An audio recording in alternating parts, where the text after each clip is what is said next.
Hello, it's Ayomide here. In today's video, I'll be sharing 7 CV drafting tips that have landed me roles at major multinationals and tier 1 firms with little to no experience. You're welcome.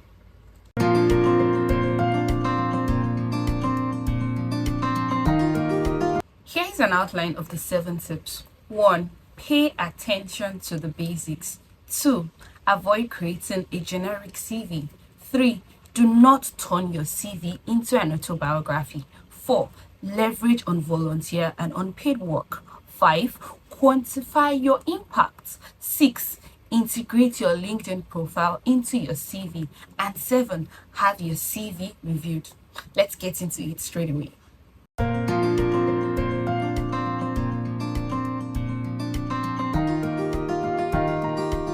To create a standout CV, you need to pay attention to these basics, such as using a professional email address, maintaining clear structure and alignment in your CV, and lastly, ensuring that your CV is error-free.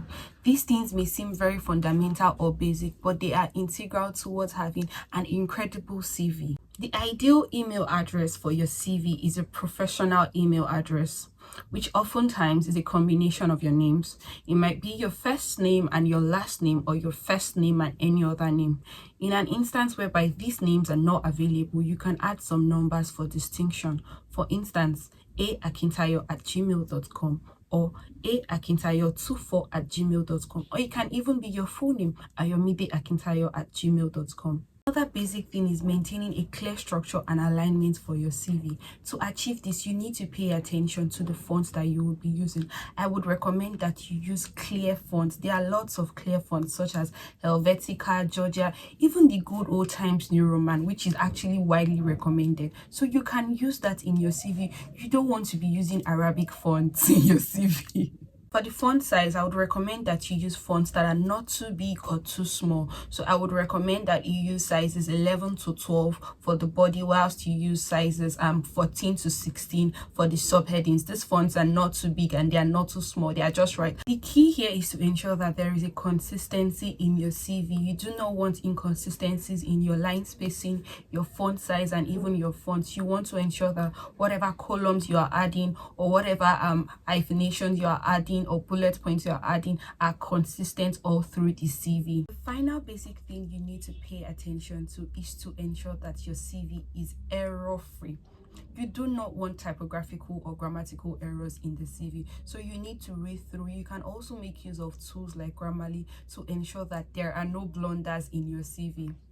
Now, the summary of these basics is to ensure that your CV is simple yet professional.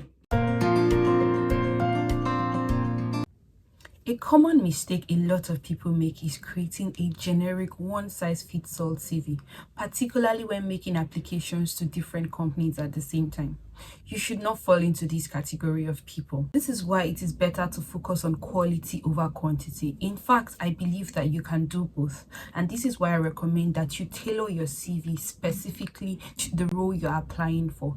In an instance whereby you are applying to a law firm, maybe you are applying as a graduate intern in a law firm, you know that your experience babysitting your niece would not be relevant. However, if you are applying to the same law firm, but then you are applying as an entry-level accountant, you know you can include how you were able to assist your family in creating the annual budget. This is a relevant experience for a specific role.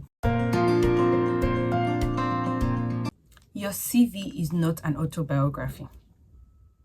Hello, please come closer. Does your CV include your gender, your date of birth, your nationality, even your relationship status? Yes, I'm talking to you. You need to take it out. Unless expressly requested, those personal details should not be included in your CV. The only personal details you want to include in your CV are your name, your email address, your telephone number, and your contact address. Instead of including personal details that will have the recruiter biased against you, focus on creating a succinct professional summary that highlights your skills, values, and interests. This way, your CV will remain relevant and bias-free. This leads me to the next tip, which is experience need not be paid. A common excuse amongst young professionals and fresh graduates is that they do not have experience. And this is a myth. This is because recruiters understand that as a young graduate applying for an entry level role, you may not have the extensive professional experience required. This way, you get to leverage on your unpaid experience by including internship or volunteer experience in your CV. These experiences range from serving in one leadership capacity or the other, to managing your parents' store, or to even tutoring a couple of students during your intersemester break. You may be watching this video and be worried that you do not have any volunteer experience. Don't worry, it's never too late to start volunteering. Regardless of this, you can actually still come up with a great CV by including certain mandatory activities you had to do. For instance, National Youth Service is compulsory for every Nigerian graduate. And your own excuse may be that, oh, I am not a graduate yet, so I am not eligible for NYSC. That's fine. But then there are a lot of mandatory group activities you had to do in school. You had to sometimes write class projects. How did you contribute in that class project? You can include this in your CV. You could say how you were able to assist the group in ensuring that the class project was completed. The key here is to ensure that the experience you are including is tailored towards the role you are applying for.